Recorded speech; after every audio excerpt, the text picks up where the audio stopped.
Después de haber visto a Platón y Aristóteles, los dos grandes filósofos de la antigüedad, ahora nos toca el helenismo. Vais a descubrir que el helenismo, que son tres corrientes mucho más fáciles, asequibles, pero no aparecen en el examen de la EBAU.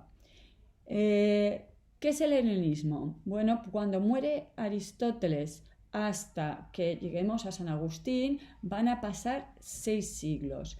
Esos 6 siglos vamos a dividirlos en 2 periodos, el helenismo y la patrística. Hoy vamos a ver el helenismo, en otro momento veremos la patrística. Entonces, tener cuidado que hay un gran salto. ¿Por qué no damos? Porque no hay grandes filósofos de la talla de Aristóteles o San Agustín. La filosofía helenística, empezamos. La patrística, que es la filosofía de la época romana, lo dejamos para otro momento. ¿Qué es el helenismo? Desde la muerte de Alejandro Magno hasta que Grecia se convierte en parte del Imperio Romano. Y es mucho tiempo, porque si veis, Alejandro Magno muere en el 323 y Grecia se convierte en parte de la provincia romana en el 148 antes de Cristo, ¿de acuerdo? No son 5 minutos. Ya sabemos que Alejandro Magno muere casi a la vez que su maestro Aristóteles. Ya os conté, Aristóteles huye de Atenas temiendo que, como había sido el tutor de Alejandro Magno, pues iban a ir por él como fueran por Sócrates. Entonces huye y muere al año siguiente, prácticamente a la vez. El último filósofo y muere Alejandro. ¿Por qué consideramos que es un periodo, ¿no?, entre Grecia clásica y Roma? Porque recogemos a este periodo, porque tiene características especiales. Atenas pierde justamente su independencia, desaparece la polis, ¿de acuerdo? La Grecia clásica se caracteriza por esa estructura política que son las ciudades independientes. Entonces, ya no hay ciudadanos que vayan a la plaza a discutir de política. Desaparece la polis, desaparece la política. Os recuerdo, Alejandro Magno muere muy joven y su imperio se lo dividen los generales. Tenemos ahora lo que es un basileo, un rey, un emperador, como queráis llamarlo, ¿de acuerdo? Entonces, las problemáticas filosóficas va a cambiar.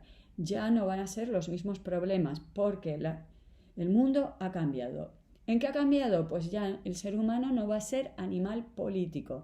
Ya os expliqué, por animal político se entiende que vive en la polis, se dedica a la política. Ni hay polis ni hay política. Se empezará a hablar de animal cívico porque vive en la ciudad, ya, pero vive en una ciudad, no en una polis, que es distinto. Se empezará a considerar que el ser humano es cosmopolita, expresión de justamente Diógenes el Cínico. La independencia que tenía que tener la ciudad, la autarquía, esa que defendía tanto Aristóteles, ya no va a ser de la ciudad porque es imposible, ya no existe la ciudad-estado, sino del individuo. Se intentará que sea el individuo el que sea independiente, que sea autártico, que no dependa de otros, ética y económicamente. 2. Es un momento de inseguridad, no se sabe muy bien. Entre Grecia y Roma es un momento que los humanos están perdidos. Por eso esta filosofía es tan atractiva hoy en día. Y es tan atractiva hoy en día porque nos sentimos igual de perdidos. Como la polis ya no puede ser el marco de referencia, empezará a ser la naturaleza. Veremos que estas filosofías, el peso es la ética. ¿Por qué? Porque son filosofías muy prácticas, por eso son más fáciles, porque no tienen grandes teorías metafísicas como la de Platón, la teoría de las ideas, o todo ese problema de sustancia primera y sustancia segunda tan difícil de Aristóteles. 2. Son sistemáticos. Es la primera vez que la filosofía pretende ser sistemático. Platón no era sistemático, nos acordamos, escribe diálogos, y Aristóteles tampoco lo pretendió. Fue Andrónico de Rodas, siglos después, que puso orden a todas sus obras. Ahora sí, los filósofos de la época helenística pretenden hacer un sistema. 4. A ver, como discuten entre ellos, se pelean entre ellos y demás, es un poquito complicado distinguir qué dice. unos y otros. Bueno, tampoco nos importa porque no estamos haciendo una tesis doctoral. Podemos decir que esta época es una época ecléptica, ¿de acuerdo? Se da el eclecticismo. Si os vais al diccionario de la Real Academia, ecléptico es cuando se intenta conciliar doctrinas diferentes, un poquito de esto, un poquito de otro. Si yo voy a una iglesia y digo que es ecléptica, es porque tiene un poquito de barroco, un poco de clasicismo, un poquito de romanticismo. Junto, lo mejor. La mezcla puede ser horrible, pero yo estoy eligiendo lo mejor. Vale.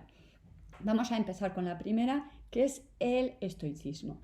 En los apuntes de César Tejedor Campomanes que tenéis ya en el Classroom, en el aula virtual, aparecen los nombres. No hace falta que sepamos quién fundó las escuelas. Vale, la fundó un tal Zenón de Quitión, que se reunían en un sitio que era el Pórtico Pintado.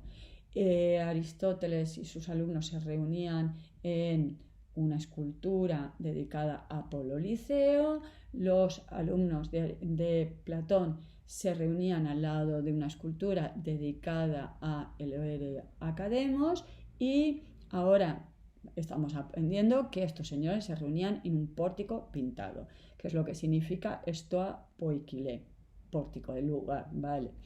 Tiene alumnos como Crisipro, Creanto, me lo salto, no es importante. Voy a hablar un poquito de los estoicos de la época romana, porque esos ya son más conocidos. La época romana filosóficamente no es que sea una maravilla, no hay grandes autores. A ver, la época romana se caracteriza por intentar imitar a los griegos, que los tenían como que eran el cúmulo de la cultura y de la civilización, y queremos ser como ellos. Ya, pero Platón y Aristóteles era un poquito complicado para estos señores que eran muy pragmáticos y muy prácticos, estaban todo el rato conquistando, haciendo la guerra. Entonces, el estoicismo, en cambio, va a ser una teoría que les sea mucho más accesible, que sea mucho más fácil. Entonces, en general, las élites, porque obviamente el vulgo no, la plebe tampoco, la gente corriente no, pero serán estoicos. El estoicismo es una filosofía que va a ser muy adecuada para la mentalidad romana. ¿Qué grandes filósofos estoicos tenemos en la época romana? Séneca, Epicteto y Marco Aurelio. Séneca era cordobés, cuando se dice filósofo español, bueno, pues como no hay muchos, Ortega y Gasset y Séneca. Vale. A ver, Séneca no era español porque España no existía, nació en Córdoba, pero Córdoba, ¿veis las fechas? Bueno, en el 65 después de Cristo, Córdoba era parte del Imperio Romano. Vale, ¿por qué es muy famoso? Porque aparte de escritor, escribía tragedias, fue el tutor de Nerón. ¿Y qué era Nerón? Nerón era un emperador. ¿Y por qué es famoso? Porque se suponía que estaba loquito. Es el que quemó Roma.